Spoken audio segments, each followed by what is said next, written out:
एक बहुत ही घना जंगल था। उस जंगल में एक आम और एक पीपल का भी पेड़ था। एक बार मधुमक्खी का झुंड उस जंगल में रहने आया। रानी मधुमक्खी ने कहा, हम सब अपना छत्ता इसी जंगल में बनाएंगे। इसके लिए हमें एक घना पेड़ चाहिए। जल्दी से सब फैल जाओ और एक घना पेड़ ढूंढो। रानी मधुमक्खी की नजर एक पीपल के पेड़ पर पड़ी। उसने कहा, यह पीपल का पेड़ बहुत घना है, क्यों ना इसी पर अपना छत्ता बनाया जाए। पर पहले पीपल के पेड़ से पूछ लेती हूँ। रानी मधुमक्खी ने पीपल के पेड़ से कहा, हे पीपल भाई, मैं रानी मधुमक्खी हूँ और अपने परिवार के लिए छत्ता बनाने के लिए एक घने पेड़ की तलाश में हूँ। आपका पेड़ भी बहुत घना है। अगर आपको इतराज ना हो तो मैं आपकी एक शाखा पर अपना छत्ता बना सकती हूँ क्या? पीपल को कोई परेशान करे यह उसको पसंद नहीं था। अहंकार के कारण पीपल ने रानी मधुमक्खी से गुस्से में कहा, अरे हटो यहाँ से, जाकर कहीं और अपना छत्ता बना लो। यहाँ और भी घने पेड़ हैं, उनके पास जाओ और उन्हें ही परेशान करो। मुझे तुम्हारी भिनभिनाहट नहीं पसंद, मुझे परेशान मत करो। पीपल की बात सुनकर पास ही खड़े आम के पेड़ ने कहा, अरे पीपल भाई, क्यों गुस्सा हो रहे हो इन पर? बना लेने दो ना छत्ता। बस एक शाखा पर ही तो बना रही हैं। ये तुम्हारी शाखाओं में सुरक्षित रहेंगी। पीपल ने आम से कहा, तुम अपना काम करो। इतनी ही चिंता है तो तुम ही अपनी शाखा पर छत्ता बनाने के लिए क्यों नहीं कह देते? इस बात से आम के पेड़ ने मधुमक्खी रानी से कहा, हे रानी मक्खी, अगर तुम चाहो तो तुम मेरी शाखा पर अपना छत्ता बना लो। इस पर रानी मधुमक्खी ने आम के पेड़ का आभार व्यक्त किया और कहा, तुम्हारा बहुत बहुत धन्यवाद आम के पेड़। तुम बहुत ही दयालु हो। मैं तुम्हारा एहसान कभी नहीं भूलूंगी और जरूरत के वक्त हम तुम्हारी मदद करेंगे। और अपना छत्ता आम के पेड़ पर बना लिया। समय बीतता गया और कुछ दिनों बाद जंगल में कुछ लकड़हारे आए। भाई वाह, ये जंगल बहुत घना है, यहाँ से बहुत सारी लकड़ियाँ मिल जाएंगी। हाँ भाई, ये देखो, ये आम का पेड़ सही लग रहा है, इसे काट देते हैं। हाँ भाई, ऐसा करते हैं, इस आम के पेड़ को काटकर लकड़ियाँ ले लेते हैं। वे लोग अपने औजार लेकर आम के पेड़ को काटने लगे। तभी एक लकड़हारे ने ऊपर की ओर देखा तो उसने दूसरे से कहा, अरे नहीं, इसे मत काटो। इस पेड़ पर तो मधुमक्खी का छत्ता है, कहीं ये उड़ गई तो हमारा बचना मुश्किल हो जाएगा। उसी समय एक आदमी ने कहा, अरे अरे, ये देखो, ये पीपल का पेड़ भी बहुत विशाल है, काफ़ी लकड़ियाँ मिल जाएंगी इस पेड़ से। क्यों ना हम लोग इस पीपल के पेड़ को ही काट लें? इससे हमें ज़्यादा लकड़ियाँ भी मिल जाएंगी और हमें कोई खतरा भी नहीं होगा। वे लोग मिलकर पीपल के पेड़ को काटने लगे। पीपल का पेड़ दर्द के कारण जोर जोर से चिल्लाने लगा, बचाओ बचाओ बचाओ, मुझे मत काटो। आम को पीपल की चिल्लाने की आवाज आई तो उसने देखा कि कुछ लोग मिलकर उसे काट रहे हैं। आम के पेड़ ने मधुमक्खी से कहा, हे रानी मधुमक्खी, पीपल के प्राण खतरे में हैं। कई सालों से हम दोनों साथ में ही दोस्त होने के नाते मुझे उसकी जान बचानी चाहिए। इसके लिए मुझे तुम्हारी मदद की ज़रूरत है। मधुमक्खी बोली, हम तुम्हारी मदद जरूर करेंगे और तुम्हारे आग्रह पर मैं पीपल की जान बचाने के लिए तैयार हूँ। मधुमक्खी ने उन लोगों पर हमला कर दिया और वे लोग अपनी जान बचाकर जंगल से भाग गए। लकड़हारा घबरा कर बोला, अरे मधुमक्खी, भागो रे भागो। अरे भाइयों, उससे पहले कि ये हमें काट ले, भागो यहाँ से।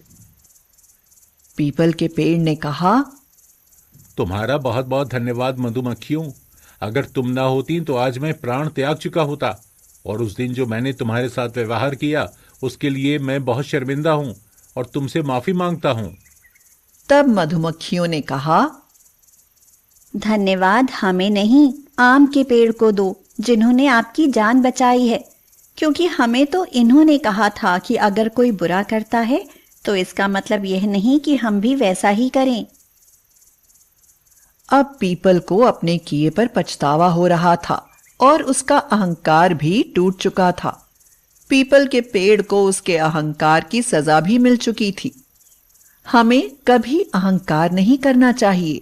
जितना हो सके लोगों के काम ही आना चाहिए, जिससे वक्त पड़ने पर तुम भी किसी से मदद मांग सको। जब हम किसी की मदद करेंगे तभी कोई हमारी भी मदद करेगा। किसी गांव में एक बूढ़ा और बुढ़िया रहते थे। उनके कोई संतान नहीं थी। उनके पास एक तोता था। वे उसे ही अपने पुत्र की भांति मानते थे और लाड़ प्यार से उसका पालन पोषण करते थे। उन्होंने उस तोते का नाम चंद्रसखा रखा था। चंद्रसखा धीरे धीरे बड़ा हो गया। वह तरह तरह की बोली बोलने लगा। जब कोई घर में आता वह उसका स्वागत करता और जब वह चला जाता तो वह उसकी आवाज की नकल करके दिखाता। कभी वह बहुत देर तक नाच दिखाता रहता। इस प्रकार वह बूढ़े और बूढ़ी का खूब मनोरंजन करता था। वे लोग भी उसे बहुत प्यार करते थे। बूढ़ा बगीचे से आम और अमरूद तोड़कर लाता था और बुढ़िया चंद्रसखा को गोद में बैठाकर खिलाती थी। एक दिन चंद्रसखा ने बूढ़ी से कहा, दादी माँ, मैं अपने मित्रों के साथ जंगल में फल खाने जाऊंगा। ठीक है, मगर पहले अपने दादा से पूछ लो। चंद्रसखा दादा के पास गया और बोला, दादाजी, मैं अपने मित्रों के साथ फल खाने जंगल में जाऊंगा। बेटा, फल तो मैं तुम्हें बाग से तोड़कर ला दूंगा। जंगल में जाकर क्या करोगे? चंद्रसखा जिद करते हुए बोला, नहीं दादाजी, मैं आज बाग के फल नहीं खाऊंगा। मैं जंगल में जाकर फल खाऊंगा। इस बहाने थोड़ा घूम भी लूंगा। अच्छा, जैसी तुम्हारी मर्जी, लेकिन घूमकर जल्दी लौट आना। जब तक नहीं आओगे तब तक हमें तुम्हारी चिंता लगी रहेगी। बूढ़े की अनुमति पाते ही तोता अपने मित्रों के साथ जंगल की ओर उड़ चला। सभी मित्र उड़ते उड़ते घने जंगल में पहुंच गए। चंद्रसखा सबके आगे आगे उड़ रहा था। उसने जंगल में तरह तरह के फलों के पेड़ देखे। वह अपने मित्रों से बोला, मित्रों, अब हम बहुत घूम चुके हैं। मेरे पेट में तो भूख के मारे चूहे कूदने लगे हैं। सामने बहुत से फल के पेड़ भी दिखाई दे रहे हैं। चलो सब लोग आराम से फल खाएं। सभी तोते फलों पर टूट पड़े। चंद्रसखा भी एक से दूसरे पेड़ पर जा जाकर फल खाने लगा। जब उसका पेट भर गया तो उसने देखा कि सामने अमर फल का पेड़ है। वह तुरंत समझ गया कि यदि कोई बूढ़ा आदमी इस फल को खा लेगा तो वह युवा और दीर्घजीवी हो जाएगा। उसने सोचा कि वह चुपचाप इस फल को ले जाकर अपने दादा दादी को खिला देगा। उसने फल तोड़ लिया और चोंच में दबाकर अपने घर की तरफ उड़ चला। रास्ते में एक तालाब पड़ता था। उसका जल बहुत मीठा और शीतल था। चंद्रसखा के मित्रों ने कहा कि वे सब लोग इस तालाब में नहाकर अपने अपने घर जाएंगे। सभी तोते तालाब में नहाने लगे।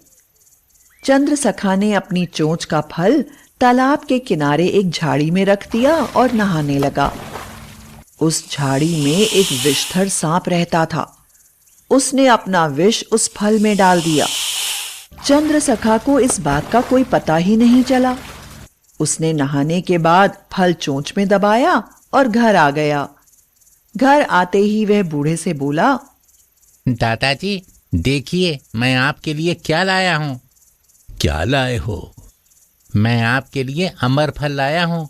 इसे खाते ही आप युवा और अमर हो जाएंगे। जल्दी से इसे खा लीजिए। बूढ़े ने तोते से फल ले लिया, किंतु उसे कुछ संदेह हुआ। उसने उस फल के 2 टुकड़े किए और एक टुकड़ा अपने कुत्ते को खिलाया। कुत्ता उसे खाते ही मर गया। यह देखकर बूढ़े को बहुत क्रोध आया। उसने सोचा कि उन्होंने जिस तोते को इतने प्यार से पाल पोस कर बड़ा किया, वही उसे मार डालना चाहता है। बूढ़े ने तोते को पकड़ा और उसकी गर्दन ऐंठ दी। चंद्रसखा तड़प कर मर गया। बूढ़े ने दूसरा टुकड़ा आंगन के एक कोने में फेंक दिया। कुछ दिनों बाद वहां एक पौधा उगाया। समय आने पर उस पेड़ पर बहुत फल लगे। एक दिन बूढ़े और बुढ़िया में झगड़ा हुआ। बूढ़ा किसी बात पर नाराज होकर बुढ़िया से बोला, तुम अभी मेरे घर से चली जाओ। तो बूढ़ी ने रोते हुए कहा, जब मैं युवती थी तब तुम मुझे बहुत प्यार करते थे। अब मरने का समय निकट आने पर मुझे घर से निकाल रहे हो। अब मैं कहां जाऊं? मेरे लिए मर जाने के सिवा कोई उपाय नहीं है। इतना कहकर बूढ़ी रोते हुए पेड़ के पास गई और उसने उसका एक फल तोड़कर खा लिया। वह सोच रही थी कि विष वाला फल खाने के कारण उसको मृत्यु हो जाएगी, किंतु हुआ ठीक इसके उल्टा। वह बूढ़ी से युवती बन गई। उसे बहुत आश्चर्य हुआ। उसने एक फल तोड़ा और बूढ़े के पास जाकर कहा, देखो, झगड़ा खत्म करो। मैं फल खाकर युवती बन गई हूं, तुम भी यह फल खाकर युवक बन जाओ। बूढ़े ने फल खा लिया। खाते ही वह युवक बन गया। बूढ़ा बूढ़ी युवक युवती बनकर बहुत खुश हुए।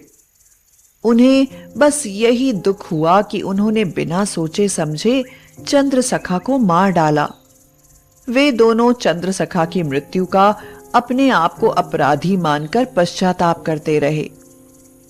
विशेष, पश्चाताप की अग्नि में जलने से अच्छा है हर कार्य को भली भांति विचार विमर्श करके ही उदार हृदय से आचरण करें।